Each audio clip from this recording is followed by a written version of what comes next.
dangerous. It's no wonder the ancient Greeks warned that appearances can be deceiving. Aphrodite's beauty may have dazzled the world, but her story teaches us that sometimes what's on the surface can mask a much darker reality. So, was Aphrodite's beauty a blessing or a curse? The myths suggest that beauty, when wielded by the gods, is never what it seems. If you want to uncover more hidden truths about gods and goddesses from the ancient world, hit that subscribe button. There's so much more to explore in these captivating stories of the past. Imagine having a wish so powerful that everything you touch turns to gold. Sounds like a dream, right? But for King Midas, this dream turned into a nightmare. Let's dive into his tragic story. Once upon a time, King Midas ruled over a prosperous kingdom known for his wealth and opulence. But Midas wasn't just content with riches. He wanted more. He wished for the ability to turn anything he touched into gold.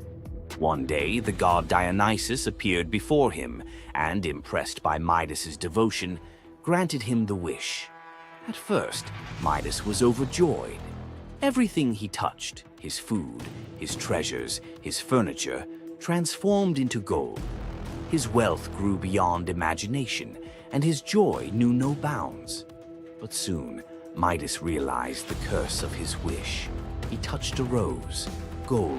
He touched his food, gold. Desperate for a meal, he tried to drink water, gold. In horror, Midas realized that even his daughter, whom he loved dearly, turned into a lifeless golden statue when he touched her. Furious with the consequences of his greed, Midas begged Dionysus for mercy. The god, seeing the king's suffering, told him to wash in the river Pactolus. And in that moment, Midas's golden touch was taken away. The river's waters, now imbued with Midas's curse, carried gold downstream, forever tainting the land. King Midas's story is a reminder that greed often blinds us to the consequences of our desires. His once prized gift became his greatest curse, teaching us that not all treasures are worth the price. If King Midas's tale of power and greed left you thinking, make sure to subscribe for more epic Greek myths and their timeless lessons. Stay tuned for more stories of fate, love, and the gods' wrath. Imagine a woman so terrifying that a single glance from her could turn anyone into stone. Medusa, a name that echoes through history as a monster, a villain, and a symbol of pure horror. But what if everything you thought you knew about her was wrong? Medusa wasn't always a monster. Her story is one of betrayal, injustice, and a curse she never deserved. She wasn't born a villain. She was made into one by the gods themselves. But even as a victim, she found a way to turn her tragedy into power. Today, we'll unravel the myth of Medusa and discover the deeper truth behind her story. From her tragic origins to her transformation into a feared Gorgon, to her epic confrontation with Perseus. This is the tale of Medusa like you've never heard it before. Long before the snakes, before the curse, Medusa was a mortal woman of extraordinary beauty. She wasn't born a monster. She was born human, the daughter of the sea gods, Phorcys and Ceto. While her sisters, Stheno and Euryale, were immortal Gorgons, Medusa stood apart as the only mortal among them. But it wasn't her mortality that set her apart. It was her beauty. Medusa's golden hair, radiant complexion, and striking eyes captured the attention of everyone, even the gods. She served as a priestess in the temple of Athena, goddess of wisdom and war, vowing to remain pure and devoted to the goddess. This is where her life took a tragic turn. According to the myth, Poseidon, the god of the sea, became infatuated with Medusa. Overcome by desire, he pursued her relentlessly, and one fateful day he cornered her in Athena's temple. Medusa, defenseless, could not escape his wrath. But instead of protecting her, Athena turned her fury against Medusa. The goddess, enraged by the desecration of her temple, cursed Medusa for what had happened, punishing the victim instead of the perpetrator. Athena's curse transformed Medusa into a gorgon, a being so hideous that no one could bear to look at her. Her golden hair turned into a nest of venomous snakes, and her eyes became so powerful that a single glance could turn living creatures to stone. This moment defined Medusa's new existence. Once revered for her beauty, she was now feared and hunted as a monster. But beneath the horror of her transformation lay a deeper question. Was Medusa truly cursed, or had she been given a weapon to defend herself in a world that had betrayed her? Medusa fled from civilization, retreating to a remote island where she lived in solitude. Here she came to terms with her new form and the terror it inspired. The snakes in her hair hissed constantly, and her reflection, once a source of pride, was now a weapon she couldn't dare to look at. But the world wouldn't let her rest. Tales of the monster of the island spread across Greece, and soon warriors came seeking glory by trying to slay her. None succeeded. Each challenger who entered her domain fell victim to her petrifying gaze, their bodies forever frozen in stone. Medusa's life became one of survival, fending off those who sought to destroy her while grappling with the isolation of her curse. She was trapped in a cycle of violence she didn't choose, but couldn't escape. As the years passed, Medusa's story became twisted. In the eyes of mortals, she was no longer the victim of a cruel curse, but a monster to be feared. The tragic young woman was lost to legend, replaced by the image of a terrifying villain. Enter Perseus, a young demigod with a destiny to fulfill. Tasked with bringing back Medusa's head as proof of his strength, Perseus embarked on a perilous journey to find her. But unlike the warriors before him, Perseus wasn't relying solely on his skill. He had the favor of the gods. Athena and Hermes provided Perseus with gifts to help him on his quest. Winged sandals to fly, a reflective shield to avoid Medusa's gaze, and a sword sharp enough to cut through anything. Most importantly, he was given a magical bag to safely carry her severed head.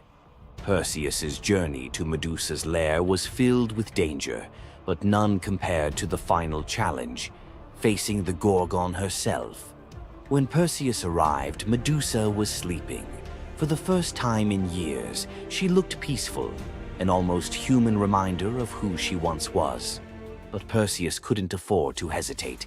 Using the reflective shield as a mirror, he avoided her petrifying gaze and struck with precision, severing her head in one swift motion. The blood that spilled from Medusa's neck gave birth to two incredible beings, Pegasus, the winged horse, and Chryser, a golden giant. Even in death, Medusa's body produced miracles, a testament to the power she had carried within her. Perseus carried Medusa's severed head back to Greece, where it became both a trophy and a weapon. Her gaze retained its power, turning enemies into stone, and Perseus used it to defeat his foes and protect his people. But Medusa's story didn't end with her death. Over time, her image transformed from that of a monster to a symbol of strength and defiance. Women, especially, began to reclaim her story, seeing her as a figure who resisted the gods and survived unimaginable betrayal. Today, Medusa is more than a mythological figure. She's an icon. Her face appears in art, literature, and even modern movements that challenge systems of power and oppression. But the question remains, was Medusa truly a monster, or was she a victim of a world that feared her power? Medusa's story is a reminder that myths are more than just tales of gods and heroes. They're reflections of human nature, of the injustices and triumphs we still see today. So, what do you think? Was Medusa a villain, or was she a misunderstood symbol of resilience? Leave your thoughts in the comments. Give this video a like if you found her story as fascinating as we did. And don't forget to subscribe to the channel for more deep dives into the myths and legends that continue to shape our world. Until next time, keep questioning, keep exploring, and keep looking beyond the surface. We all know Zeus, king of the gods, whose power seems absolute. But there's an ancient force even he won't cross. This is the story of how Zeus was humbled by the goddess of night herself, Nyx. Long before Zeus, there were primordial gods who were the universe's core forces.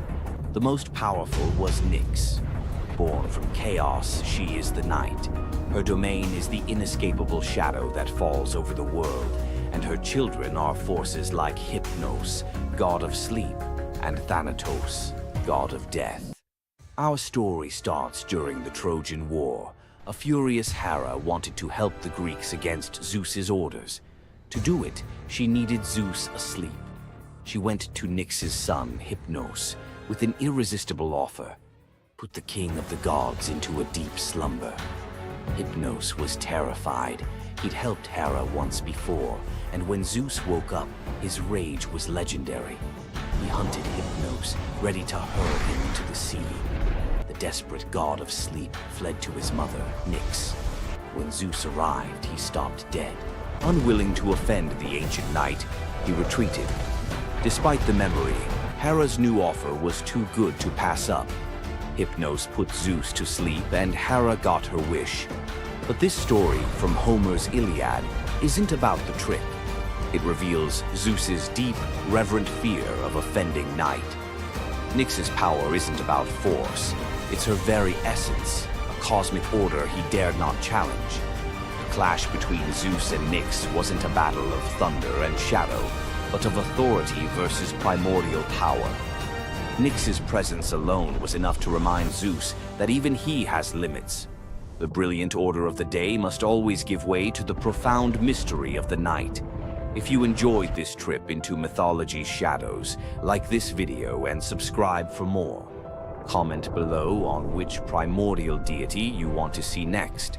Centaurs, half man, half horse, heroes or savages? Think you know the full story? Wait until you uncover the darker side of these iconic creatures. Watch till the end to discover what ancient myths don't tell you about the centaurs. In Greek mythology, centaurs were seen as both wild and noble beings. They were often depicted as powerful warriors, famous for their strength and skill in battle. But what if the truth behind them was far more sinister than anyone imagined? While some centaurs, like Chiron, were revered for their wisdom and kindness, many others were violent, uncontrollable creatures. These savage centaurs were known for their drunken brawls and uncontrollable rage. The most infamous event? The Battle of the Lapiths and Centaurs, where they fought against the Lapiths during a wedding feast, leading to a massacre of both men and women. Their brutal behavior was more than just a mythological tale. It symbolized the chaos that could occur when civilization collided with the wild, untamed forces of nature. But why did the Greeks depict centaurs this way? Was it a cautionary tale about the dangers of unchecked power and savagery, or a deeper reflection on humanity's struggle between reason and instinct? The darker truth behind the centaur myth might just hold the key to understanding the wild, primal side of ancient Greek culture. Centaurs are more than just mythical beasts. They represent the conflict within us all. If you're fascinated by the hidden truths of ancient myths, don't forget to subscribe for more dark stories from Greek mythology. Every Monday you log on. Every quarter you hit your targets. Every year you get a new set of KPIs, and every time the boulder rolls right back down the mountain. You feel trapped in a cycle of meaningless repetition. You call it the 9-to-5 grind. The ancient Greeks called it Sisyphus. Sisyphus was not a hero. He was a master manipulator, the most cunning king in all of Greece. He betrayed Zeus to a river god just to get a freshwater spring for his city. But his masterpiece of arrogance? He cheated death itself. When Thanatos, the personification of death, came for him, Sisyphus tricked him, binding him in chains. For days, the world was thrown into chaos. No one could die. Warriors fought endlessly without consequence. The natural order collapsed. The gods finally intervened, freeing Thanatos and dragging Sisyphus to the underworld. But even here, Sisyphus had one last trick. He convinced Hades to let him return to the surface for just one day to punish his wife for not giving him a proper burial. Of course, he never returned. The gods, finally done with his games, devised a punishment that perfectly matched his crime: eternal, meaningless effort. Sisyphus was condemned to push a massive boulder up a steep hill. He would strain, fight, and claw his way to the summit, only for the weight of the universe to drag the rock back down the moment he reached the top. It's the ultimate metaphor for the modern corporate world. You spend 3 months pushing a quarterly report. You reach the summit. You celebrate. Then the boulder rolls down, and the next quarter begins. The goal is never achieved. The progress is an illusion. You are Sisyphus.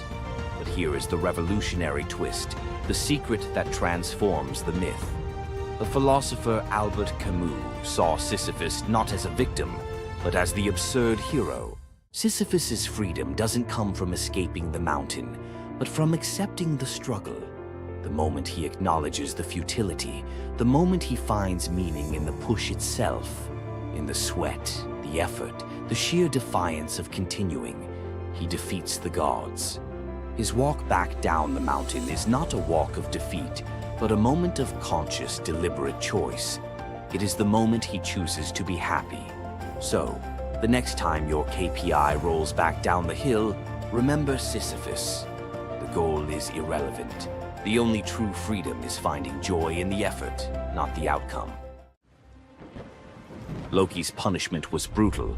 Bound deep within a cavern, his body lashed to 3 jagged rocks with the entrails of his own son.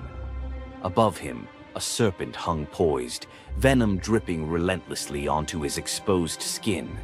This scene, drawn from the poetic Edda and the prose Edda, became a symbol of both divine vengeance and suffering that echoed through Norse legend.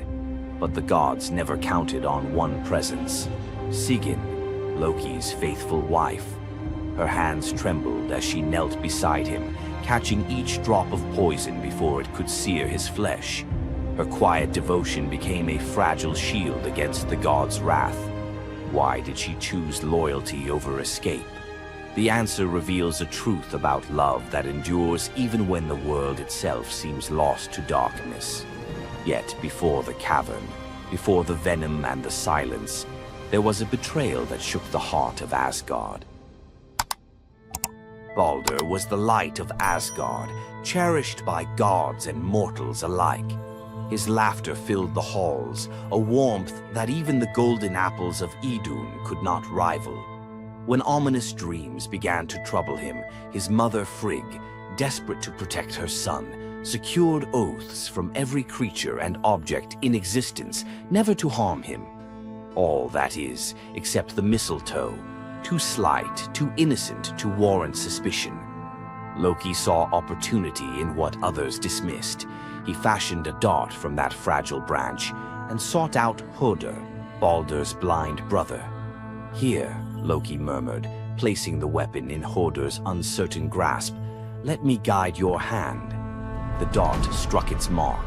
In an instant, Baldur's light was snuffed out, his presence gone from the world. The gods stood in stunned silence, their joy shattered. Loki lingered in the shadows, the faintest smile on his lips, before slipping away unseen. The prose Edda tells us the pyre burned for 9 nights. Baldur's wife, Nanna, overcome with grief, cast herself onto the flames, her spirit entwined with his. The gods heaped treasures upon the funeral bier, Odin's ring Draupnir, Baldur's own ship Hringhorni, to honor him, but no offering could fill the void left behind. The air grew heavy with suspicion. As the smoke twisted skyward, word spread of an old woman whispering to Hoder in the moments before the fatal blow. When Thor forced the truth from a trembling servant, silence fell like a shroud. Loki's name was not spoken, but its weight pressed upon every heart. The gods had tolerated his mischief, his clever lies, even the theft of Sif's hair. But this was different. The poetic Edda names him plainly Loki, the guileful who brought it about, from which all misfortune came. Odin convened the gods to pass judgment. No mead flowed, no boasts rang out. The All-Father's single eye burned cold as he named Loki Oathbreaker and Kinslayer. Weapons gleamed in restless hands. Even gentle Friar's fingers tightened around his sword. Loki understood the god's fury. He fled Asgard, his mind racing with schemes.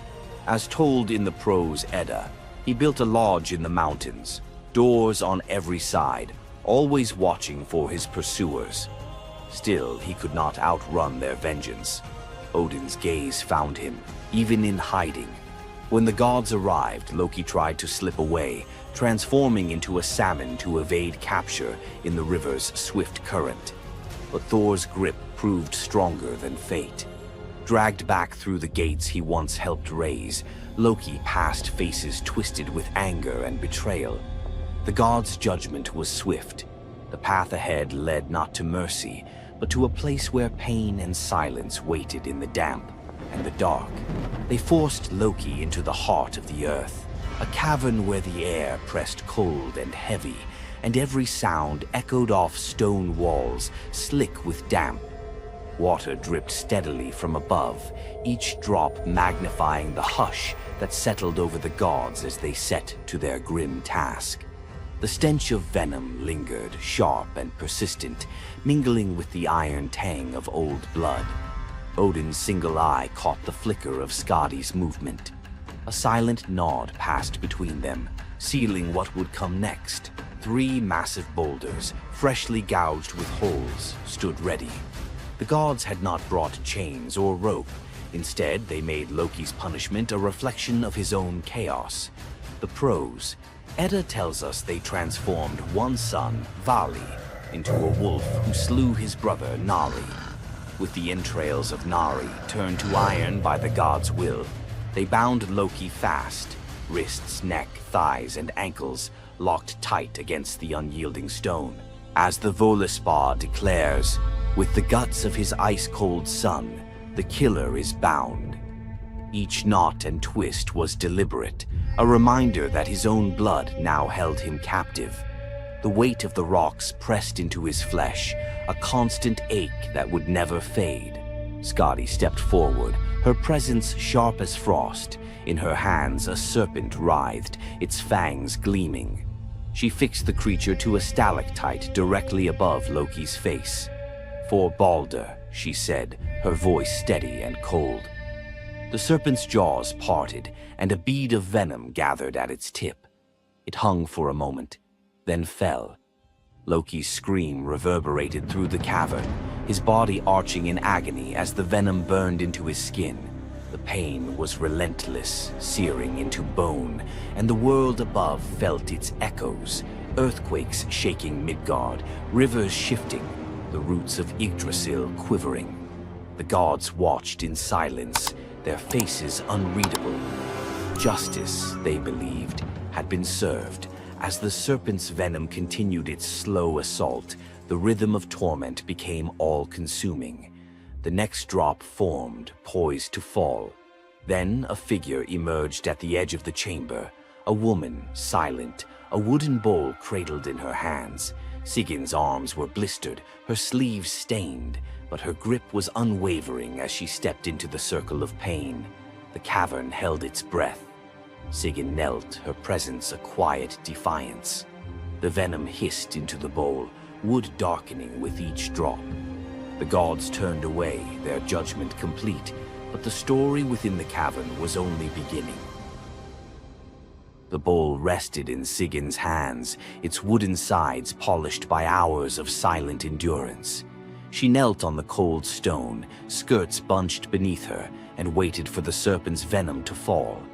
The first drop struck with a hiss, a thin wisp of smoke curling up as Loki's breath caught in his throat. She kept her gaze fixed on the bowl, her resolve anchored by the rhythm of her task. Time unraveled in the cavern, marked only by the relentless cadence of the venom. Drip, catch, The liquid sizzled as it struck the wood, the heat seeping through Sigin's calloused palms. Each shift of her grip was